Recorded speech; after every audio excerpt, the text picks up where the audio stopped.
Hey, you guys, this is the second day of Holy Week, and something very strange happens. Jesus curses a fig tree. In 20 years of studying the Bible, this has been one of the most confusing passages for people. Why would Jesus curse a poor fig tree? I thought he was a nice guy. Wasn't there another moment where Jesus is also not so restrained? Yes, you guessed it. When he flips the tables in the temple. What if the fig tree incident and the temple are actually mirror images of one another? That's why they appear within the same passage in Mark chapter 11. In the Old Testament, before a sacrifice was offered, things had to be purified. Before Jesus offers himself as the final sacrifice, he demonstrates judgment. He is showing us that the temple must be cleansed before the sacrifice is given. On his way to the temple, Jesus sees a fig tree from the distance, and it is full of leaves. And here is so fascinating about fig trees. Unlike other trees, fig trees will typically form fruit before the leaves. So if you see leaves, you expect fruit. So when Jesus gets closer and there's nothing, it looks alive,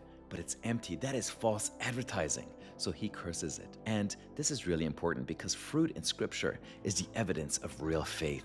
If there's no fruit, something deeper is missing. Jesus isn't just reacting to a tree, he is revealing a reality. A life that looks alive on the outside but has no fruit is not truly alive. What has no fruit will eventually wither.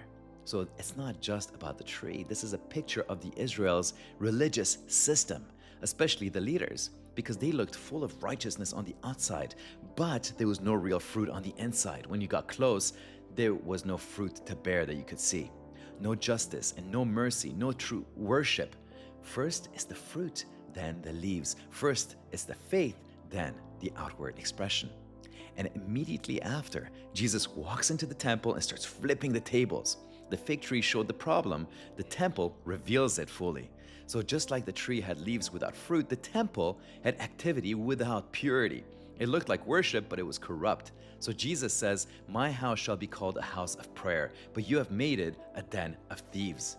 So the fig tree was the analogy, the temple was the reality. And you know what's amazing? After cleansing the temple, Jesus heals the blind and the lame. So first he exposes what's wrong, then he cleanses the house, then he restores. It's like a gardener. So first he points out the weeds, then pulls them out, and then plants good seed. And that's still how Jesus works in our lives today. God isn't looking for appearances, he's looking for fruit. You can say the right things, look the part, even make videos like this one.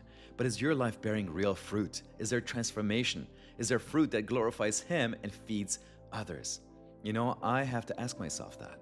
And I invite you to ask yourself the same thing. Because Jesus is not just coming to be praised, he's coming to cleanse, to confront, and to make you and me truly alive.